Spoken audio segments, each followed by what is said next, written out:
Avec 3 défaites, une victoire et un nul, l'équipe entraînée par Luis Enrique ne totalise que 4 points et doit gagner 2 de ses 3 dernières rencontres, face à Salzbourg, Manchester City puis Stuttgart, s'il veut ne pas être l'une des 12 équipes sur 36 éliminées à l'issue de la phase de Ligue. Le top 8 directement qualificatif pour les huitièmes de finale est désormais hors de portée. C'est dire le gouffre qui s'ouvre sous les pieds des Parisiens, qui n'ont jamais été éliminés au premier tour de la Ligue des Champions depuis l'arrivée de QSI à la tête du club en 2011. Et pourtant, le PSG n'a pas démérité devant une Allianz Arena en fusion. Dès la première période, il a regardé le Bayern Munich droit dans les yeux, effectuant un pressing très efficace et concédant peu d'occasions. Première tuile, la bourde de Matvei Safonov, préféré à Gianluigi Donnarumma qui se charge d'habitude de les commettre lui-même, a permis à Kim Min-jae de reprendre de la tête son dégagement sur un corner tiré par Joshua Kimmich, 38e. Et l'expulsion d'Ousmane Dembélé dès la 57e minute pour un deuxième carton jaune a confirmé que la soirée prenait une mauvaise tournure.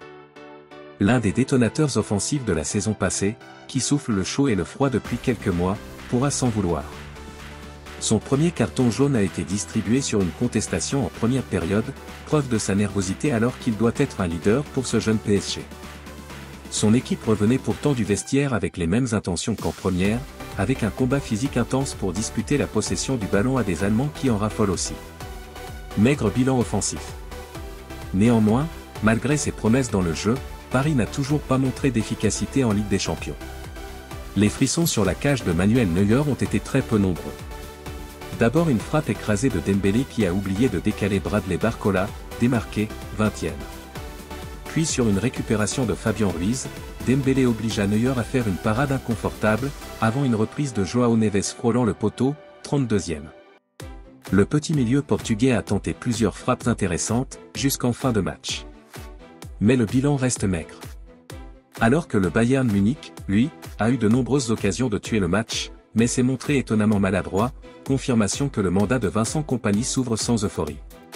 Safonov s'est rattrapé en détournant 2 frappes du prodige Jamal Musiala, 7e, 72e. Serge Gnabry a manqué 2 fois ses reprises aux 73e et 89e minutes. Quant à Harry Kane, flamboyant depuis son arrivée au Bayern à l'été 2023, il a quasiment tout raté mardi soir, une chance pour Paris. Thomas Müller, lancé en orbite en toute fin de match, a aussi montré qu'il n'avait plus d'essence dans le moteur, rattrapé par la charnière centrale parisienne. Mais le Bayern, certes sans la manière et en supériorité numérique, a eu ce qu'il souhaitait, se mettre à l'abri avec une 3e victoire en 5 matchs.